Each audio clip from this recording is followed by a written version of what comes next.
পদ্মার নির্মল হাওয়া দ্বারে এসে আছড়ে পড়ছে, তাতে আবার বসন্তের গন্ধ। এই পাড়ায় কারো কারো ভোর হয় বেশ আগেই। আগের দিন ছিল দোল উৎসব, পাড়ার অনেকেই মেতেছিল রং মেলান্তি খেলাই। গোসল সেরে রাঙা প্রভাতেই পাড়ার গলিপথ দখলে নিয়েছে ওরা। ভোরের আভা নিভে সূর্যের কিরণ তির্যক রূপ নিতেই খুপড়ি ঘরগুলো দ্বার উদাম হচ্ছে।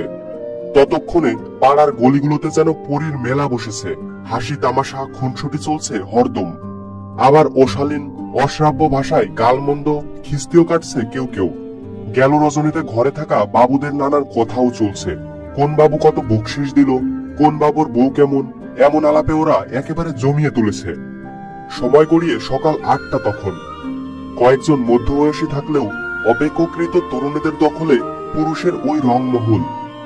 মধ্যবয়সীরা বেশিরভাগই প্রিন্টের সুতি শাড়ি আর স্বল্প আকৃতির ব্লাউজ পরা। কম বয়সীদের বসন বেশিরভাগই সালোয়ার কামিজ, গেঞ্জি প্যান্ট শর্ট স্কর্টও আছে কারো কারো পরনে। সাজবেলায় যে ওরা উদাসীন নয় তা প্রত্যেকের রূপেই প্রকাশ। রংচটা মেকআপ বদন জুড়ে, বসনের সঙ্গে মিলিয়ে লিপস্টিক, লিপস্টিকের রঙে মিলিয়ে আছে ছোট বড় টিপ। কড়া পারফিউম যেন নিশিকালে কামিনী ফুলের সুবাস বইছে। অঙ্গ সাজের কোনো ঘাটতি নেই ওদের। যুগের সঙ্গে তাল মিলিয়ে আয়োজনের কমতি নেই দৌলতদিয়ার যৌনপল্লীতে। তবে এত আয়োজনের মধ্যেও ভালো নেই তারা।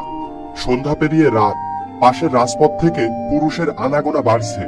আর ঠিক এটাই হলো দৌলতদিয়ার যৌনপল্লী, এশিয়ার অন্যতম বৃহৎ বড় পতিতালয় দৌলতদিয়া।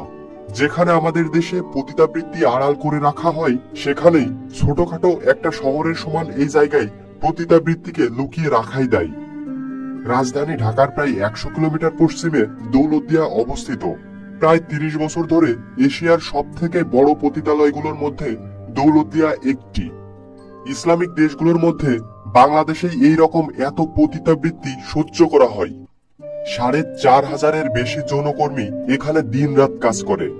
অনেকের জন্মও এখানে, অন্যরা আশেপাশের অনেক জায়গা থেকেই আসে। প্রায় 1 মাস আগে রিমি ঢাকায় থাকতো।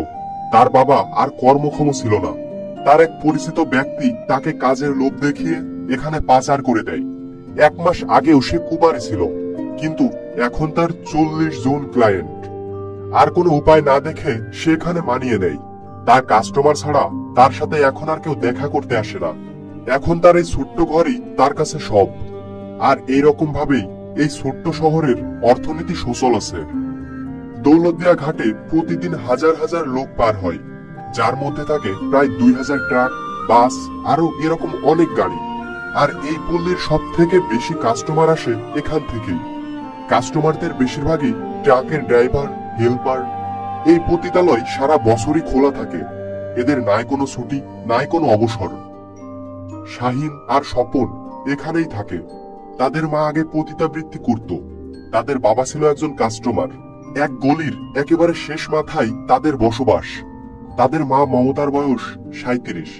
তার 6 ছেলে মেয়ে। সবচেয়ে বড় মেয়ের নাম খুশি, যে এখানে এখন পতিতাবৃত্তিরই কাজ করে। সেই বর্তমানে পরিবারের আয়ের উৎস। প্রতি মাসে তার আয় 15,000 টাকা, যার অর্ধেকই যায় 3 রুমের ভাড়াতে। তারপরেও তাদের পরিবার এই বিজনেস থেকে সরে আসতে পারেনি। 13 বছর বয়স থেকে খুশি এই কাজ করে আসছে। শাহিন আর স্বপন পাশের একটা স্কুলে পড়াশোনা করে। স্কুলটি এই ছোট্ট শহরের বাচ্চাদের জন্যই বানানো। এখানকার একজন শিক্ষিকা জাহানারা, তিনিও আগে পতিতাবৃত্তির সাথেই জড়িত ছিলেন, কিন্তু এখন ওই কাজ থেকে সরে এসে বাচ্চাদের দেখাশোনা করছেন। চায়ের দোকানে বসে পল্লীর নানা বিষয়ে আলাপ হয় রীতা নামের এক কর্মীর সাথে। 40-এর ঘরে পা রেখেছে রীতা। 19 বছর বয়সী মেয়ে পিঙ্কিকে বাসে তুলে দিয়ে এসে চা সিগারেট খেতেই বসলেন এখানে। তিনি তার মেয়েকে ঢাকায় পাঠালেন। এখন ঢাকার হোটেলে কাজ করলেই নাকি ভালো বকশিস পাওয়া যায়। আলাপনের মধ্যখানে যোগ দেন নিশা নামের আর এক যৌনকর্মী। 9 বছর আগে চাঁপাইনবাবগঞ্জ থেকে পাচার হয়ে আসা নিশার ঠিকানা মিলেছে দৌলতদিয়া ঘাটের এই পল্লীতে। এখানে 3 সর্দারিনীর হাত ঘুরে বিক্রি হয়েছেন 3 বার। এখন নিজেই ঘর ভাড়া নিয়ে কাজ করেন। পাশের একটা রুমে থাকে কালী, তার বয়স 31। 15 বছর বয়স থেকেই সে এই পেশায় যুক্ত। প্রথম দিকে সে অনেক রুগ্ন ছিল। কাস্টমাররা তার দিকে ঠিক করে তাকাতো না।